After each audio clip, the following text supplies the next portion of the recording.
Well, we talked about it being a fast and violent track. You had a fast car with a violent finish, but a great run. I know you're disappointed, but tomorrow morning you'll remember how good you were.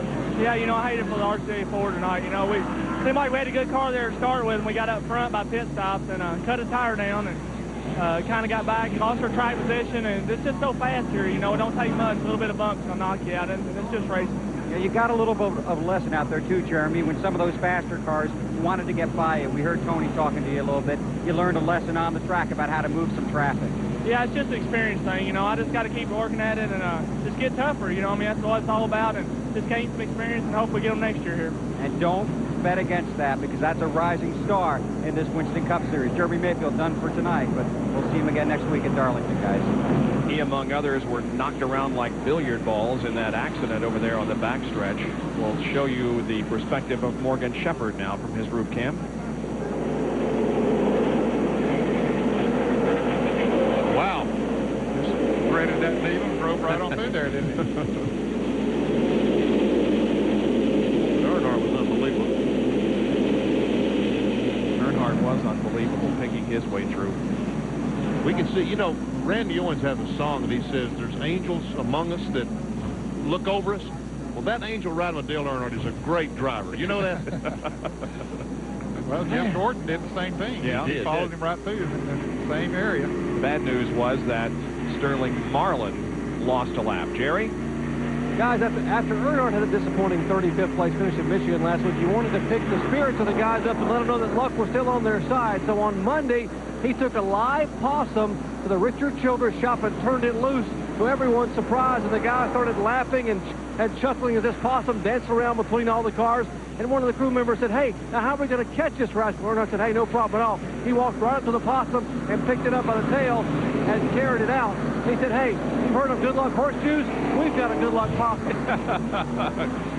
Good story.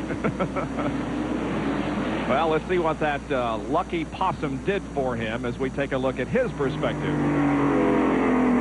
There just isn't room. Watch this. Man, but there was room. That's amazing.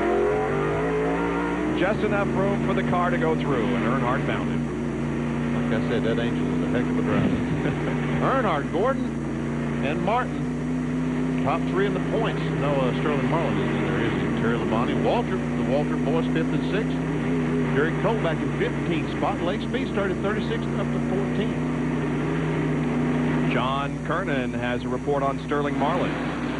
Well, remember last time Sterling came in the makeup track position. They took on right side tires only, went back out, went straight to the back. Now he's a lap down. They came in under this caution, changed 4 tires. They found out, guys, the left front tire was completely worn out on Marlin's car. And as we indicated, he is a lap down now, lining up to the inside. Now he has fresher tires than does Earnhardt, Jeff Gordon, so maybe Sterling can get that lap back.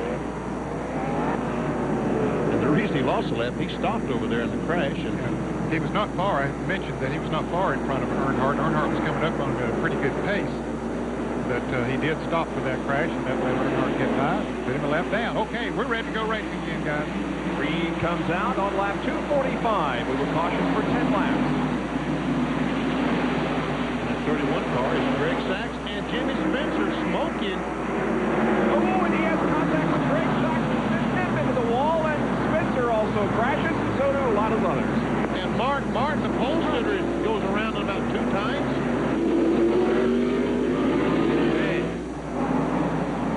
Like Darrell Waltrip also was involved. Dale Earnhardt had to stop to keep from being involved and lost a bunch of positions. Rich Bickle was involved. We can see that some pretty good damage to the right side of the Valvoline Ford and also damage to the Kindle oil car. Here it is again. There we see some smoke in the 23 car. I don't know what that is. Looks like the right rear tire smoking. But he tries to go on the outside of the 31 car, and they make contact. And here comes Mark. And the 4 car is in the back of Mark, and he goes up, almost gets Labonte. Terry Labonte was fortunate. Yeah, Mark got knocked around pretty good. Darrell Waltrip came to a dead stop there also. There's another angle. Not sure what that smoke is in the 23 car, but anyway, nevertheless, He's going to make contact with the 31 right there. That's Greg Sachs, by the way, in the 31. And here comes Mark and Sterling and the 40 and the 87. And the Waltrip boys stopped. Mark Martin is on pit road. Here's Jerry. The damage primarily to the front and to the right side. Martin told me right side tires and will work on it as he leads into changing right side tires. However, what they do down in Darrell Waltrip's pit? Well, they're going to change 4 tires back here, Jerry. That time, put some fuel and Darrell will be back. They're going to go ahead and pull away the sheet metal. He's going to have it rubbing on the left front, and he'll be back in next time around. He has the last pit back here, so he will have a slight advantage trying to get back out. Mark Martin back on pit road, Jerry. And they thought better of it, Bill, and decided to go ahead and come back in while the caution stayed out and change left side tires. He called that debris that he had to go through up there, and plus he looped the car around and probably flat spotted the tires. But as far as the sheet metal damage is concerned, it is the front bumper that's pushed in where it says Thunderbird, and they're still trying to beat the right front fender away from the tire. A big concern when they go back to green, make sure that there may be a tire rubbing in the right front. How about back with you, Bill Weber? The 12-time winner here at Bristol back on pit road. They drove the fueler back in the rear of the car. Now they pull the sheet metal away. They're going to go to the left side. They're putting on left side tires. They're getting the front left tire off.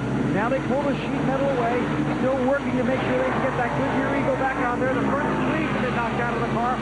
The hood is bashed down on the Western Auto Chevrolet. They continue to hammer away at the front left wheel well. Now a drink for Darrell, waiting for the cars to come back around. The left front back on, tighten the lugs. They have to come back in. He's got some metal on the front left side of that car. And Darrell Waltrip's going to have a problem overheating because we can see the nose of the car. The grill is mashed together, and also he's closed up the opening in the bottom. I don't think he's going to get enough air in to keep the water cool. He has never dropped out of a race here at Bristol for anything other than engine problems, never for a crash. Here is the look from Mark Martin's car.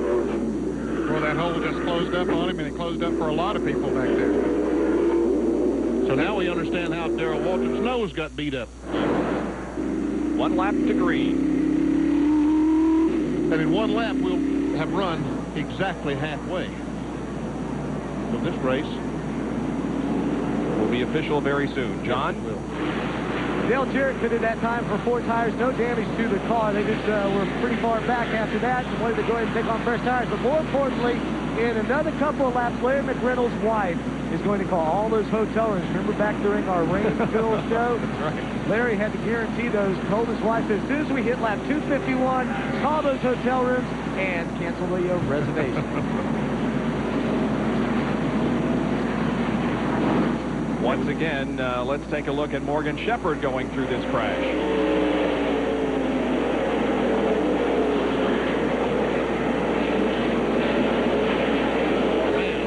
Looks like he only had a little bit of contact with Dave Marcus. The green comes out. We are back to racing. And we are also halfway. Next time around, it will be an official race, and we'll not have to worry about coming back tomorrow. We may be able to go 500 because the rain is holding off. I think we're going to be here tomorrow. Eastern time, it will be tomorrow in 1 hour and about 7 minutes.